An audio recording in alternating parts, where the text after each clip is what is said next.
Hi there, welcome to my presentation. I'm a 25-year-old mother with a lovely 3-year-old son. I'm a student focusing on constantly bettering myself and giving my son a great life. My perception and personality traits are constantly changing as I mature and learn more about life, but always for the better, as I have a very positive outlook on life. Through this presentation, I'm going to highlight some strengths and some weaknesses, focusing on the positive outcomes from past experiences that have shaped me into the person I am today and how I communicate with others. Growing up, I was a very shy girl. Our family moved around quite a lot, so I was always confronted with new people. I found fitting in at high school was quite hard. I had very low self-esteem as I was bullied.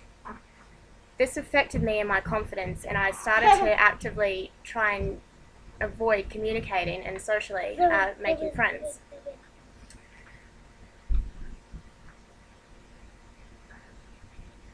I had a very negative perception of myself and others in high school.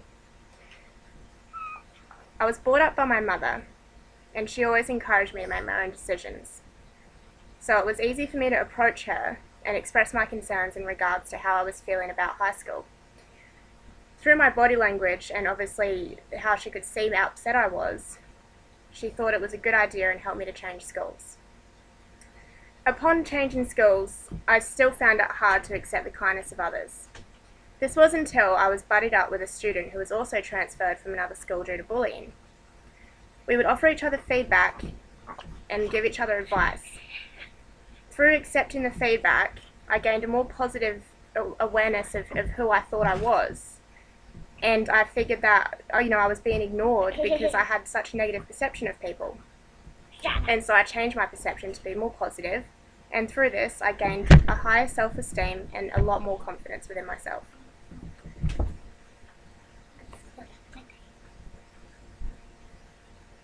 We had a shared meaning and we had an understanding.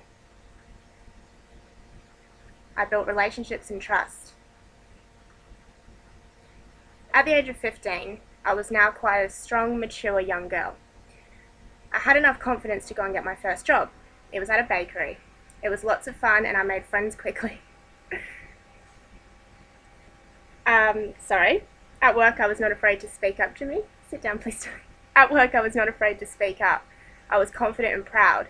I could now make eye contact with people, given the confidence that I now had. I had a strong self-concept and I was proud of who I was. I learned the difference between a work environment and the schoolyard, so I understood appropriate conversation.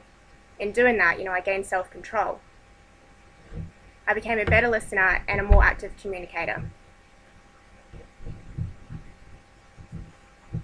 I had a heightened self-awareness, and I was now proud of who I was.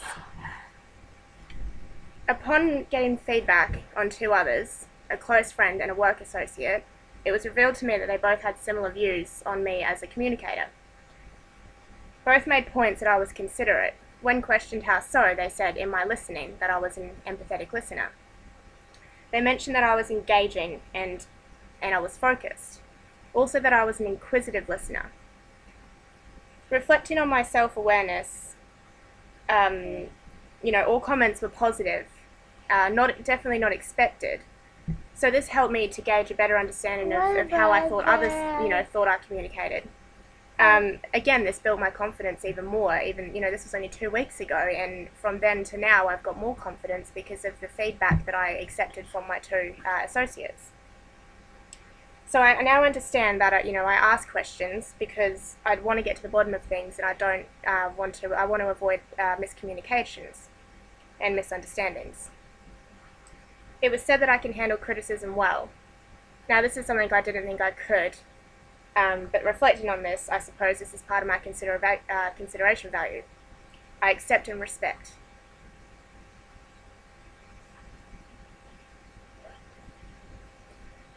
I'm now going to talk about communicating with another culture. I'm going to reflect on some of the personal factors and behaviours and the outcome of the conversation. So when I moved house, I had to change get my internet switched over. So in contacting the service provider, I quickly figured out it was an offshore call centre, as the lady I was speaking to had a foreign accent. Now, she had a lovely tone and a voice, and the context was very clear as to why I was calling. So she assured me that, within a couple of days my internet would be switched on. This never happened though, so I had to call back the phone centre, and I got a man this time. Now he had a very strong foreign language, and I could barely understand him. And I felt like he couldn't understand me either, as he kept asking, "Why are you calling? What can I do for you?" And so I quickly became frustrated and I hung up the phone. Now, reflecting on this, I didn't really think about the fact that the man's environment was very hard for him. It was very noisy in the background, and he'd probably been dealing with customer complaints all day. And also the lack of non-verbal cues. I couldn't read his emotion from his face, and I couldn't see how he was actually feeling. So my frustration was a little bit biased, given that I was the customer and I expected the service I was paying for.